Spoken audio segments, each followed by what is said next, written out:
भारत के सभी राज्यों की खबर SNS न्यूज चैनल पर, खबर जो आपको रखे सबसे आगे। नमस्कार, मैं विशाल पटेल। खबर SNS टीवी में एक बार फिर से आपका स्वागत है। आइए ले चलते हैं उत्तर प्रदेश की कुछ खास खबरों की ओर और दिखाते हैं आशीष सिंह की यह खास रिपोर्ट।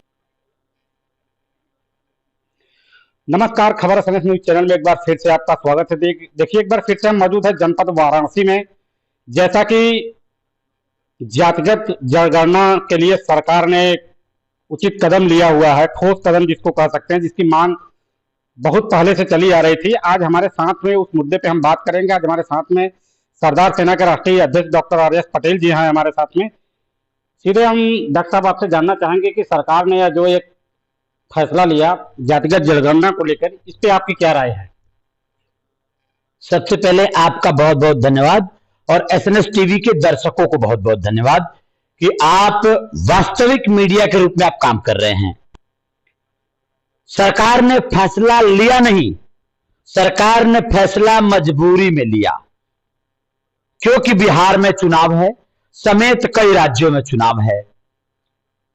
जैसा आप जानते हैं, सबसे पहले मजबूरी में ही सही मोदी जी की कैबिनेट ने अगर ये फैसला लिया है कि हम जातिगत जनगणना कराना चाहते हैं, तो सबसे पहले हम सरदार सेना परिवार की तरफ से आभार व्यक्त करते हैं, क्योंकि जातिगत जनगणना की मांग हमारे सरदार सेना के स्थापना काल से हमारी मांग रही है और सरदार सेना की स्थापना ही सामाजिक न्याय को लेकर हुआ और पूरे प्रदेश में 18 अक्टूबर 2021 में पूरे प्रदेश में सरदार सेना ने जाति जनगणना को लेकर रथ यात्रा निकाला। तमाम जनपदों में हमने रैलियां किया। उसके बाद पूरे देश में सैकड़ों रैलियां हमने पूरे देश में जाति जनगणना को लेकर किया। बिल्कुल डॉक्टर साहब, यहाँ पे हम आपको रोकना चाहेंगे कि जैसे ये जातिगत जनगणना का जो श्रेय है वो बहुत सारी पार्टियां जो है, जैसे सपा हो गई, बसपा हो गई, यहाँ तक कि जो है राजद जो है तेजस्वी यादव भी कह रहे हैं, अनुप्रिया पटेल भी कह रहे हैं कि हम सदन में हमेशा जो है सामाजिक न्याय की लड़ाई के लिए जातिगत जनगणना की मांग कर रहे हैं। तो देखा जाए तो एक श्रेय लेने की होड़ मची है, इसको क्या कहना चाहिए? सबसे पहले अभी श्रेय की कोई जगह ही नहीं लोगों को, क्योंकि ये सरकार, मोदी सरकार जुमलेबाज सरकार है। आपको याद है 15 लाख मोदी ने कहा था कि 15 लाख। आपको याद है कि हर साल 2 करोड़ नौकरी और रोजगार देंगे। आपको याद है पेट्रोल डीजल और महंगाई। आपको याद है गैस के दाम। उन्होंने कहा था हर साल, मतलब हम प्रथम कार्यकाल में उन्होंने कहा था कि हम किसानों के लागत मूल्य का दूना देंगे। तो ये जुमला है। हमें तो ऐसा लगता है कि कहीं जातिगत जनगणना भी एक जुमला ना हो चुनावी समर में। अगर जातिगत जनगणना होना है तो आपके चैनल के माध्यम से मैं मोदी सरकार से कहना चाहता हूं कि श्रेय चाहे जो ले ले, कोई पार्टी ले ले, देश के सारा श्रेय लोगों को दे दिया जाए, लेकिन मोदी जी और सारा श्रेय आप ही ले लीजिए। लेकिन जातिगत जनगणना का टाइम टेन्योर फिक्स कर दीजिए कि 2 महीने में चालू हो जाएगा, 1 महीने में चालू हो जाएगा। बिहार चुनाव से पहले जातिगत जनगणना आप कर देंगे, ये कम से कम जारी कर दीजिए। दूसरा, हम आशीष भाई, हम जातिगत जनगणना की क्यों मांग नहीं कर रहे हैं? हमारी मांग है सोशियो इकोनॉमिकल कास्ट सेंसस, सामाजिक आर्थिक जातीय जनगणना हम चाहते हैं। हम चाहते हैं कि चपरासी से लेकर सुप्रीम कोर्ट तक जातीय जनगणना मोदी जी करा करके प्रत्येक जातियों को वर्गिक अनुपात में, चपरासी से लेकर सुप्रीम कोर्ट तक हमारी जाति आबादी के अनुपात में भागीदारी सुनिश्चित कर दीजिए।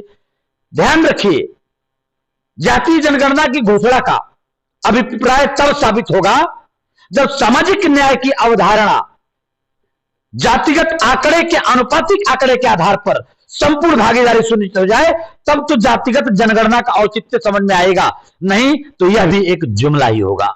बिल्कुल, क्या लग रहा है कि जैसे ये जो जाति है, देखा जाए तो ओबीसी, बहुत सारे लोग 57%, 52% की बात करते हैं, तो किस तरीके से आप इसको तो डिफाइन करिए कि किस तरीके से ये लागू हो तो जिसको या ओबीसी SC माइनॉरिटी को इसका लाभ मिलेगा?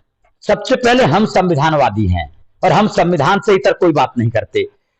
भारतीय संविधान में वर्ग बनाया गया है, एससी, एसटी, ओबीसी और जनरल कैटेगरी, 4 कैटेगरी हैं। बिहार का जातिगत गणना कराया गया, जातिगत जनगणना नहीं, जातिगत गणना, जो आर्थिक, सामाजिक, शैक्षणिक और जातिगत गणना हुई। निकल के आया कि तकरीबन 60% के आसपास बिहार में, 60% प्लस बिहार में ओबीसी है।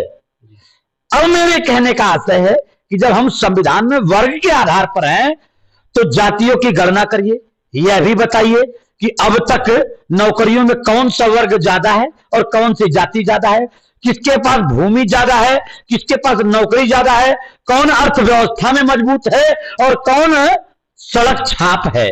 कम से कम इसका भी आंकड़ा देश के सामने मोदी जी आपके सरकार में आना चाहिए। और इतना ही नहीं, मैं आपके माध्यम से एक और मांग करता हूं कि मोदी जी, आपको याद है अभी 2024 के चुनाव में जब हम लोग इंडिया गठबंधन की तरफ से चारों तरफ मंचों पे जातिगत गणना और संविधान की वार्ता करते थे तो यही मोदी जी कहा करते थे, देश को ये लोग बांट रहे हैं, चिढ़ाते थे, जाति के नाम पे गरियाते थे और कहते थे जात की बात करने वाले लोग जूता खाएंगे, ये गडकरी कहते थे। अरे मोदी जी और भाजपा के जुमलेबाजों से मैं पूछना चाहता हूं, अब कौन जूता खाएगा? जात की बात मोदी जी ने कर दिया, अब बताओ कौन जूता खाएगा?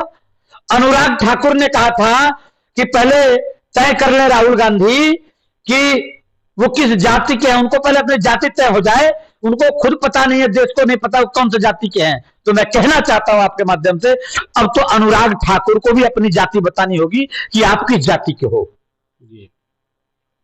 जी हाँ, तो बिल्कुल देखा जाए तो ये जो है जातिगत जनगणना को लेके आज हमारे साथ जुड़े हुए थे डॉक्टर आर एस पटेल जी, जो कि लगातार इन्होंने बताया कि 2021 से लगातार जो है हमने पूरे उत्तर प्रदेश में जातिगत जनगणना को लेके एक यात्रा निकाली हुई थी, जो पूरे प्रदेश में ही नहीं गांव-गांव तक वो यात्रा चली। तो ऐसे ही आप लगातार आप बने रहिए खबर SMS टीवी के साथ।